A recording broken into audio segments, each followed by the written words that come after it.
Presiden Republik Indonesia Joko Widodo mengatakan bahwa pada tahun 2022 ini, banyak tantangan yang harus dihadapi. Tingginya ketidakpastian global akibat pandemi COVID-19 yang telah berlangsung selama 2 tahun ini, sangat berimbas pada sejumlah sektor terutama perekonomian. Pada saat ekonomi global mau bangkit, kata Presiden, malah terjadi perang di Eropa yang membuat pusing semua negara. Perang antara Rusia dengan Ukraina tersebut memperdalam krisis perekonomian dunia dan meningkatkan ketegangan politik dunia. Harga minyak naik, gas naik, bahan baku pupuk naik, dan harga gandum juga naik. Inflasi tentu saja juga semakin meningkat, kata Presiden. Permasalahan-permasalahan tersebut, kata Presiden, menjadi tantangan bagi banyak negara, termasuk Indonesia. Diperlukan kebijakan yang cepat dan tepat, kata Presiden. Intinya masyarakat tidak boleh jadi korban ketidakpastian ekonomi global ini.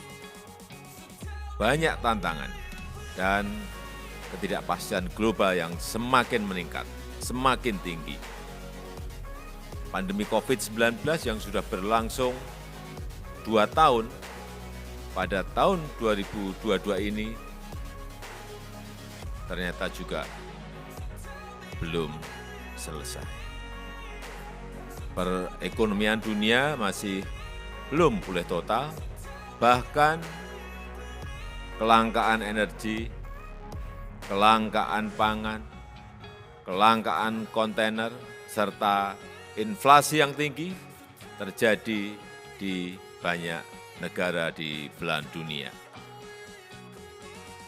Pada saat dunia mulai bangkit, memulihkan perekonomian, bulan lalu, Februari, terjadi perang.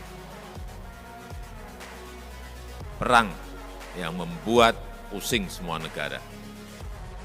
Ini akan memperdalam krisis perekonomian dunia dan meningkatkan ketegangan politik dunia. Harga minyak naik, gas naik, bahan baku pupuk naik, dan harga gandum juga naik. Inflasi tentu saja juga semakin meningkat. Permasalahan tersebut menjadi tantangan bagi banyak negara termasuk Indonesia. Tantangan ini harus kita sikapi dengan sangat hati-hati. Dibutuhkan kerjasama, dibutuhkan kolaborasi antara pemerintah dan pelaku usaha. Dibutuhkan kebijakan yang cepat dan tepat, serta implementasi yang efektif.